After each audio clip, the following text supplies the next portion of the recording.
सितंबर का आखिरी सप्ताह यानी गंगा का जल स्तर घटने का संकेत मिलता है, लेकिन इस बार अजीबोगरीब हालात हुए हैं। गंगा का जल स्तर अचानक बढ़ा है। हम सबसे पहले तस्वीरों में दिखाएंगे कि यह पटना का दीघा इलाका है। पूरी तरह से गंगा उफान पे है।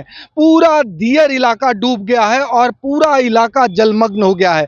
आप तस्वीरों में साफ तौर पे देख सकते हैं। एक तरह से कहें गंगा सड़क तक आ गई है, यानी अब थोड़ा जल स्तर में बढ़ोतरी हुई तो गंगा सड़क पार कर जाएगी। आप तस्वीरों में साफ तौर पे देख सकते हैं, दूर से आपको दिख रहा होगा गंगा पार दियर का इलाका, जहां पूरी तरह से पूरा गांव डूब गया है। और अब राज्य सरकार की एक्टिविटी शुरू हो गई है, क्योंकि लोगों के बचाव के अलावा कोई दूसरा विकल्प नहीं है।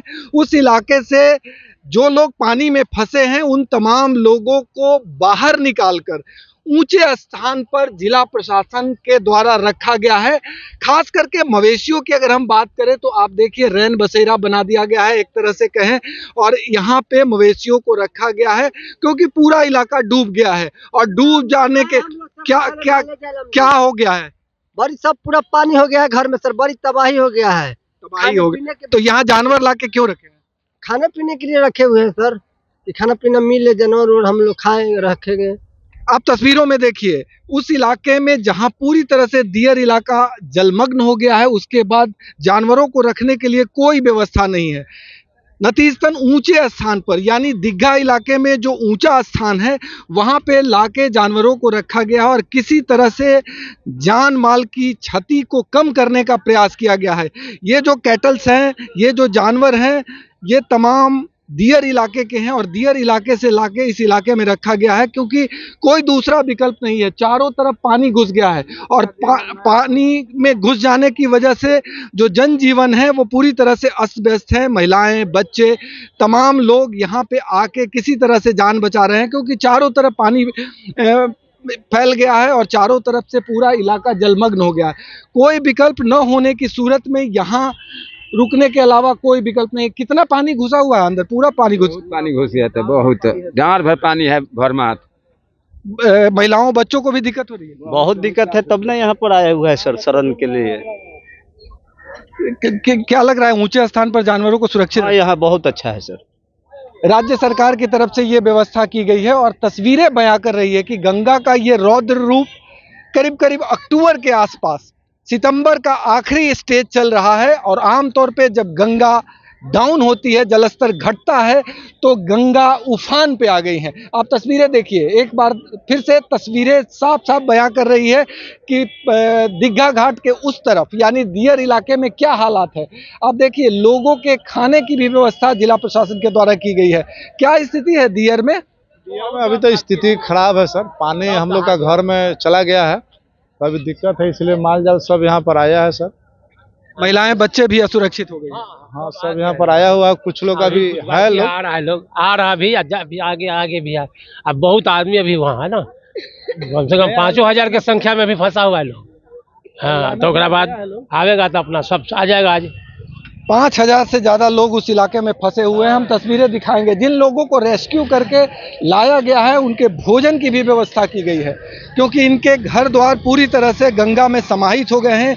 ये दियर इलाके के रहने वाले लोग हैं और किसी तरह से जान बचा के इस इलाके में आ गए हैं, ताकि ऊंचे स्थान पर ये आके रह सके और एक तरह से कहें अपनी जान भी बचा रहे हैं, अपने मवेशियों की जान भी बचा रहे हैं, और एक तरह से कहें कि अपने को सुरक्षित रखने का प्रयास कर रहे हैं। हम तस्वीरें दिखा रहे हैं कि किस तरह से लोगों के खाने की इंतजाम जो है वो राज्य सरकार यानी जिला प्रशासन की है, और जिला प्रशासन के तरफ से प्रॉपर व्यवस्था की गई है, जिस अंदाज में इस पूरे इलाके को एक तरह से कहें सुरक्षित क्षेत्र घोषित करके, क्योंकि ये दियर इलाके से कनेक्टिंग ऊंचा इलाका है जहां पे कम से कम जान बचाई जा सकती है। हम तस्वीरें दिखाएंगे कि किस तरह से लोग यहाँ खा पी रहे हैं, किस तरह से अपनी जान बचा के यहाँ शरण लिए हुए हैं, और ये सारा काम जिला प्रशासन की ओर से किया गया है।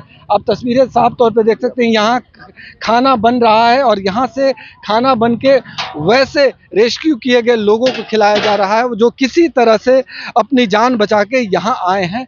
और यहाँ जिला प्रशासन की टीम प्रॉपर तरीके से मॉनिटरिंग के लिए कैंप की हुई है। आप तस्वीरों में साफ तौर पे देख सकते हैं कि किस तरह से मॉनिटर की जा रही है और यहाँ से हर लोगों को रेस्क्यू करके भोजन की व्यवस्था, ऊंचे स्थान पर रखने की व्यवस्था की जा रही है। क्या फीडबैक है सर उस इलाके में और किस तरह से रेस्क्यू कर? एक्चुअली मेडिकल टीम हम लोग का है, हम लोग मेडिकल टीम है, हम लोग डॉक्टर्स का 3 शिफ्ट में डॉक्टर्स को लगा दिए गए हैं और प्रत्येक शिफ्ट में डॉक्टर्स, एएनएम और उसके बाद पैरामेडिक स्टाफ सब लगा दिए गए हैं। 24 आवर हम लोग सेवा यहाँ देंगे। जल स्तर बढ़ने की वजह से बीमार होने वालों की बीमार होने वाले ग्रामीणों के लिए चिकित्सा सेवा के लिए हम लोग यहाँ व्यवस्था की है। आप साफ तौर पे देख सकते हैं डॉक्टरों की एक टीम यहाँ लगाई गई है और ये टीम उन लोगों की जांच कर रही है जो पानी से निकल के ऊंचे स्थान तक पहुंच रहे हैं, यानी बीमारी फैलने की पूरी गुंजाइश होती है। और ये एक और सेंटर है जो जिला प्रशासन की ओर से लगाए गए हैं और ये लोग ये सुनिश्चित कर रहे हैं कि इस इलाके में जो लोग पहुंचे उनको रजिस्टर किया जाए। सर, रेस्क्यू किस तरह से किया जा रहा है दियर इलाके में? अभी हम नए अभी अभी किए हैं, हमको इसके बारे में पता नहीं है। हमको सिर्फ पशुपालन विभाग से भूसा और मेडिसिन जो भी ज़रूरत है, जो भी यहाँ शिविर में आए हुए हैं उनको जो है हम लोग को व्यवस्था करना है। राज्य सरकार ने कई तरह की व्यवस्थाएं की है। मेडिकल टीम के अलावा पशुपालन विभाग की भी टीम लगाई गई है ताकि जो जानवर रेस्क्यू करके आए उन्हें भी प्रॉपर तरीके से दवाइयां दी जा सके, उनकी भी जान सुरक्षित रखी जाए। प्राकृतिक आपदा आने पर आम लोगों के खाने की व्यवस्था तो सरकार करती ही है, जानवरों के लिए भी व्यवस्था करती है। दियर इलाके डूब जाने के बाद आप तस्वीरों में साफ तौर पे देख सकते हैं कि जिनके जानवर ऊंचे स्थान तक पहुंच गए हैं उनके लिए सरकार खाने का इंतजाम कर रही है, यानी चारा का इंतजाम कर रही है। ये साफ तौर पे देख सकते हैं जिला प्रशासन की जो टीम है वो चारा बांट रही है और किनारे में चारों का अंबार लगा हुआ है। ये तमाम जो चारा है वो पशुओं के लिए है ताकि जिनके पशुओं को बचा के ऊंचे स्थान पे लाया गया है उन्हें खाने पीने की व्यवस्था की जाए। ये तस्वीरें साफ तौर पे देख सकते हैं कि किस तरह से चारों का अंबार लगा दिया गया है और आम लोगों को इस चारा इसलिए दिया जा रहा है ताकि आम लोग अपने जानवरों की जान बचा सके। आप तस्वीरों में साफ तौर पे देख सकते हैं कि ये दियर इलाके से रेस्क्यू करके लाए हुए लोग हैं और इनके पशुओं को भी रेस्क्यू किया गया है। इन्हें चारा इसलिए उपलब्ध कराया जा रहा है ताकि ये अपने जानवरों को बचा सके। ये आप लोगों को दिया जा रहा है क्यों? हाँ, हम लोग को दिया जा रहा है माल पर 15-15 किलो एक दिन का। किसके द्वारा दिया जा रहा है? सब सरकार द्वारा दिया जा रहा है। सरकार द्वारा दिया जा रहा है। आप देख सकते हैं सरकार के एक नुमाइंदे हैं जो जानवरों का जो चारा है वो दे रहे हैं क्योंकि जिनके जानवरों को बचा के लाया गया है उनको किसी तरह से बचाया जा सके, उनकी जान बचाया जा सके। तो आम लोगों की तो चिंता है ही, साथ ही जानवरों की भी चिंता है और हम कोशिश करेंगे कि जो चारा बांट रहे हैं उनसे भी एक लाइन बात कर लें कि वो किस तरह से चारा बांट रहे हैं। आप साफ तौर पे देख सकते हैं कि ये कागज़ पर लिख रहे हैं और नाम भी लिख रहे हैं। आप बताइए ये चारा लोगों को दे रहे हैं क्यों? भरण पोषण के लिए, डेली के लिए दे रहे हैं। क्या सरकार का निर्देश है? सरकार का निर्देश है वो ये क्या कहते हैं, वो तो डीएचओ साहब बताएंगे। और निर्देश हर एक जानवर को चारा मिलना चाहिए और एक जानवर पे 5 केजी मिलना है। लगता है कि जिस तरह से आम लोगों की जान बचानी है उसी तरह से जानवरों की। हाँ, जानवरों की बचानी है। जो वहाँ से दियर से लोग आए हैं यहाँ, जानवरों को भूखा हुआ है तो सभी को मिल रहा है। चिंताएं बढ़ना स्वाभाविक है क्योंकि आम लोग तो किसी तरह से अपना गुजर बसर कर मिल रहा है प्रॉपर तरीके से चारा। 5 केजी मिलने पर क्या होगा? जानवर के पेट में कितना लगता है? उससे पेट नहीं भरेगा। कम से कम एक जानवर को 10 केजी चाहिए, 5 केजी सुबह 5 केजी शाम, उससे ना उसका पेट भरेगा।